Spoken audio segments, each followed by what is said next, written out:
Hey, what's up? Thanks for tuning in. Eva Lopez here. So this is 15 days post my water fast, and I want to discuss quite a few different things, but I have been getting questions on whether or not I've been able to maintain the weight that I lost.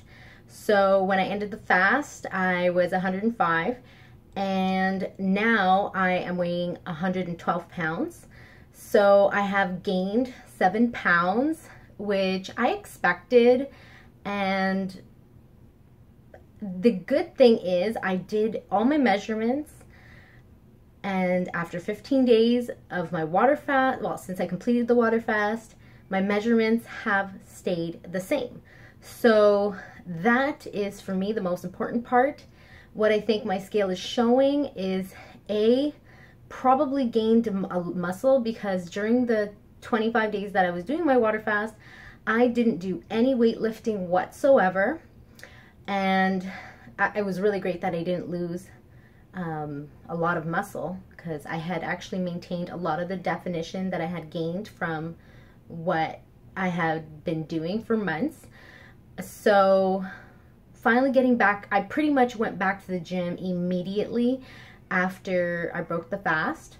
Obviously not as hardcore, but now I'm back to doing about 2 hours of working out within the gym. I typically do about an hour of cardio, which is pretty much just being on the Stairmaster, and I sweat buckets.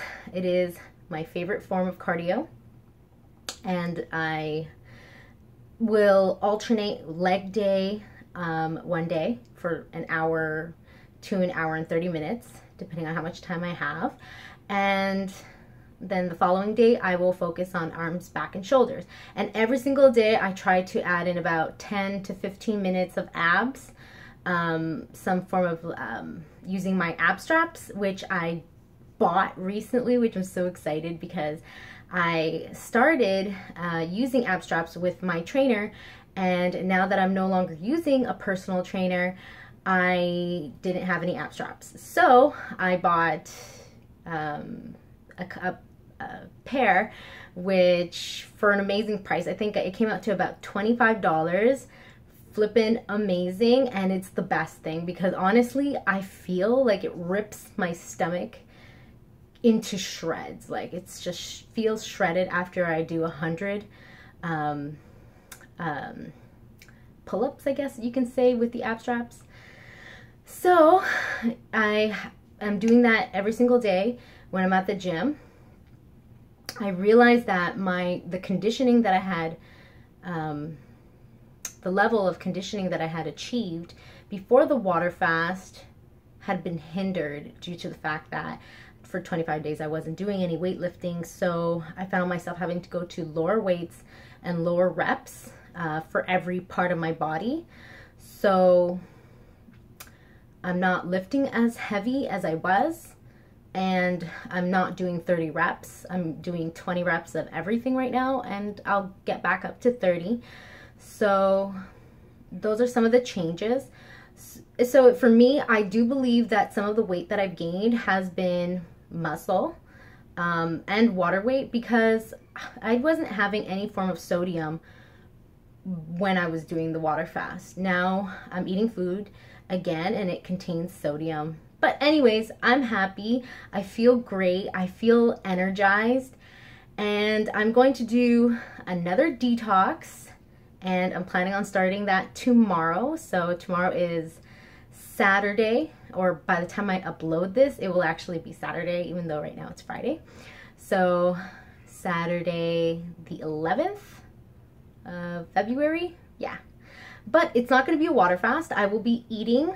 I will try to eat alkaline type foods for 30 days. And I want to focus on doing a cleanse that will really help clean my kidneys, because before I did the water fast, I did a liver cleanse because of the fact that I had quit alcohol, which, by the way, so excited to say this. I know today is February 10th, but on February 7th, which was just a few days ago, I celebrated officially 6 months of no drinking. So that is huge for me because I did have a drinking problem. So 6 months is a long time for an ex-hardcore party girl. That doesn't mean I don't party anymore. It just means that I'm just, you know, getting rid of addictions. So yeah, I feel amazing. My friends have been super supportive and I love them. Thank you for cheering me on. They have seen me at my worst, so they know what alcohol can do. It can, you know, completely change me. So it is a depressant, and that's what it does to me. It usually starts off and makes me happy, and then later on I'm not happy. I'm either angry or depressed. So that was a great decision for me to give that up, because I prefer to be, you know, at a higher vibration of, you know, the way I am right now. I like being happy. That is what I strive for on a daily basis. And it definitely makes a huge difference when you do a detox. Getting rid of all those nasty toxins in your body will make you feel great. And a lot of you guys out there, people in general who suffer from depression and a whole bunch of issues, you know, extreme chronic fatigue, a lot of that can go back to how much toxins have built up in you, and you know, you're not sure why you're so moody and emotional. But if you gave your body that chance to clean itself out, you would feel amazing. So for this detox, so I'm going to eat alkaline foods, and I have found a place that sells alkaline water. I'm going to try to set some time the next couple of days to get some alkaline water. I still have a few 4-liter bottles of distilled water, so I'm not in a rush to go get the alkaline water until that's finished. But as long as I'm eating foods that are alkaline, I think that will be good enough for now. So a few things that I purchased the other day for my cleanse is cranberry. It's pure cranberry. I do believe this is organic, and cranberry juice is so tart. It has 0 sugar. It is super bitter, and I will drink probably 2 ounces a day of that, shifting 1 in the morning and 1 at night. I've done this before. This is really actually amazing if you've ever had a urinary tract infection, or if you want to prevent getting a urinary tract infection. Cranberry juice, flippin' amazing. And this is something I have, this is organic wheatgrass. Okay, that's pretty much how it looks like. It's in powdered form. Let me tell you, I had my first ounce of this morning. It was the most disgusting thing I've ever tried. And considering I recently did a water fast and my taste buds are extremely refined, I can appreciate new things, new vegetables that I didn't really appreciate before. They are, you know, not so bad anymore. But wheatgrass juice tastes disgusting. Or I don't know if it's just this brand, but I wanted to throw up in the morning. I had it on an empty stomach. The reason why I decided to buy wheatgrass is because it has chlorophyll and it's supposed to give you energy. It's high in a whole bunch of vitamins, like you name it. Huge on vitamin K, vitamin A, B6, B12. It's got so much goodness in wheatgrass. If you can get a live wheatgrass source. So I was talking about this with my friend Mike at the gym, and he was telling me that because this is a powdered form, that it's probably not a live version of wheatgrass, and it's better for me to grow my own wheatgrass and juice it, and that way I know that it's alive and I'll get the most benefits from it. So that actually sounds logical. I've never tried wheatgrass. Actually, I have tried wheatgrass, but only through an enema. When I did the colon cleanse, she did put wheatgrass up there. So, but I've never actually drank wheatgrass. So that was today's first time experience. And because I wanted to see if it would give me energy, which I do believe wheatgrass does give you energy. However, with that said, I went to the gym and I didn't have any energy this morning with my 1 ounce shot of wheatgrass. So I ended up 20 minutes into my workout having to quit and go get a black coffee to get me through my workout. So I will do a review after 30 days because I spent so much money on this. Even though it's disgusting as hell, I'm going to grin and bear it and drink it for the next 30 days. And then I will give an actual review on this product. They're not sponsoring me to do this, but I bought it. It was the only wheatgrass source that I could find at the store, so I was kind of stuck with that one option. So yeah, in 30 days, I will give you my raw opinion whether or not this is a dead version of wheatgrass or if it is a good source of wheatgrass. It could possibly be, this is just, I guess, a hypothesis, is that maybe I need time for my body to adjust to it, to feel energy from it. I don't know. That's my guess. Maybe my body is just so used to having coffee. I don't know. So we'll see.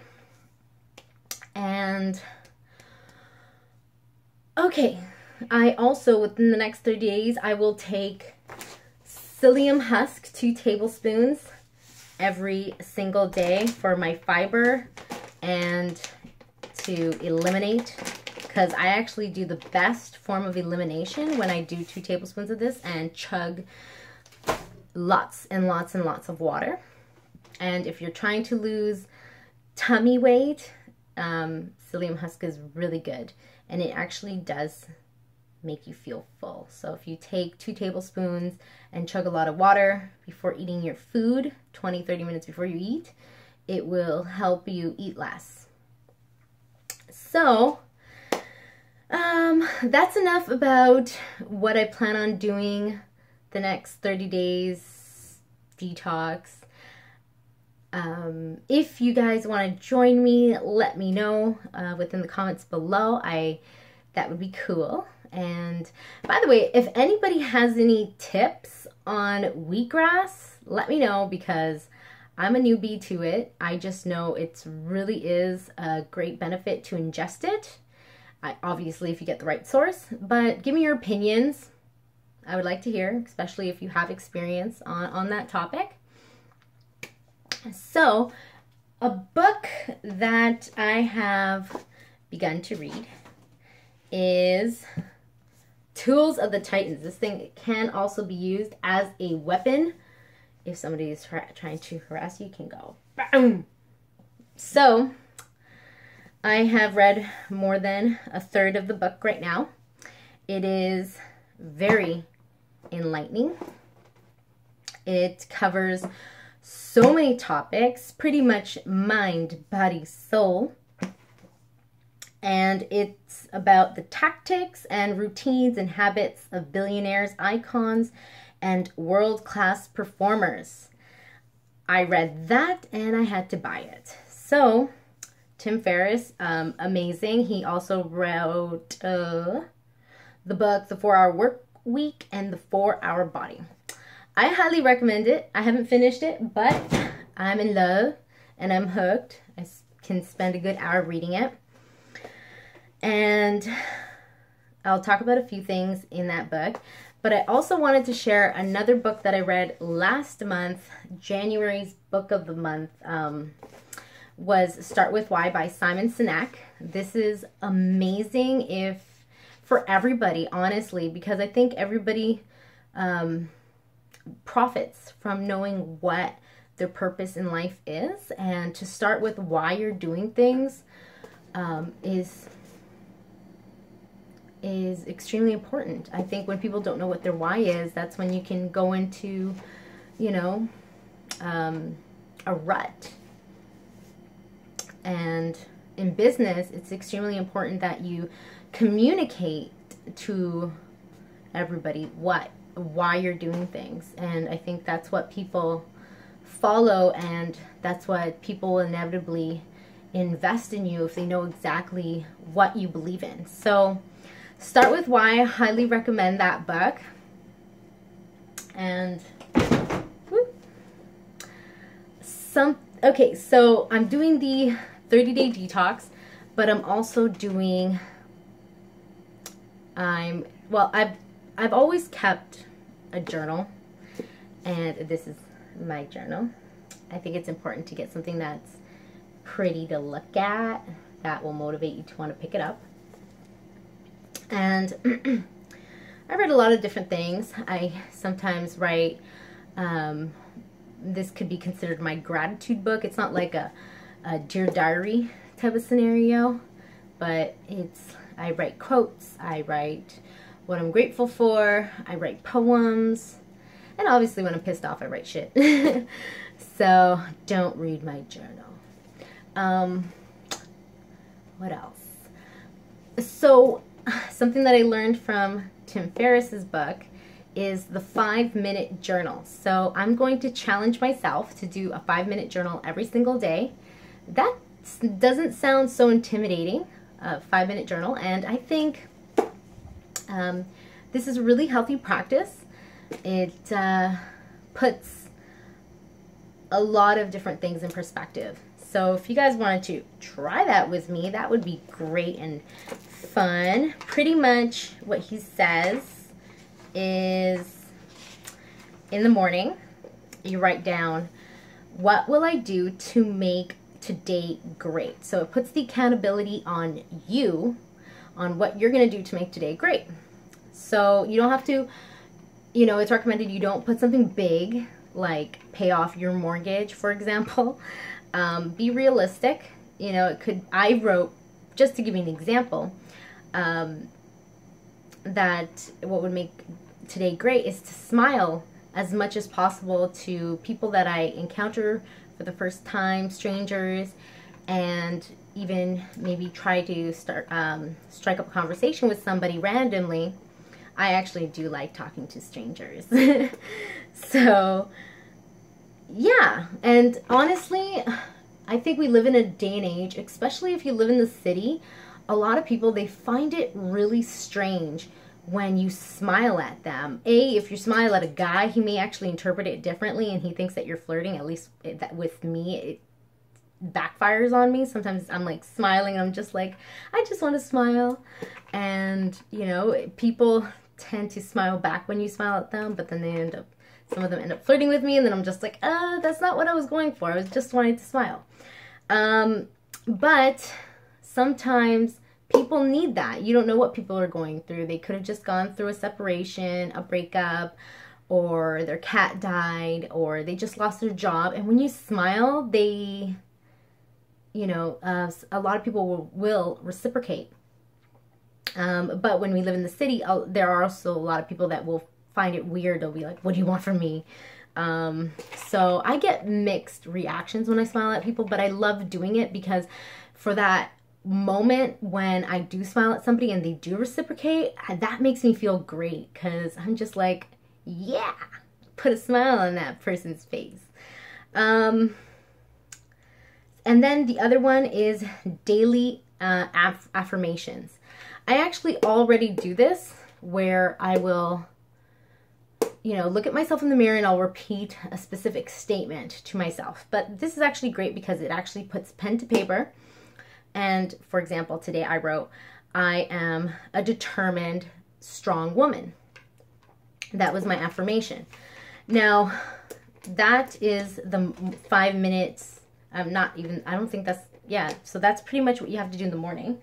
And in the nighttime, which I haven't done mine yet, but I will later. He asks, amazing things that happened today. And you have to write down 2 things. And then, how could I have made today better? So I haven't done mine yet. Today was my first entry. So I will tackle that later. But these are all really great questions. I think a lot of you guys will be concerned with, what if it gets repetitive? And I think there are 2 ways of looking at that. If you find yourself repeating the same thing over and over again, I do believe repetition is a great teacher, and it's about conditioning your mind. So if a person's, suffers from depression, this would be a really great thing to try to cultivate happiness, because you're starting to reprogram your mind. Instead of looking at the negative, you're looking for the positives in your day. So even if you find yourself repeating the same things every single day, I wouldn't think that that's a bad thing necessarily,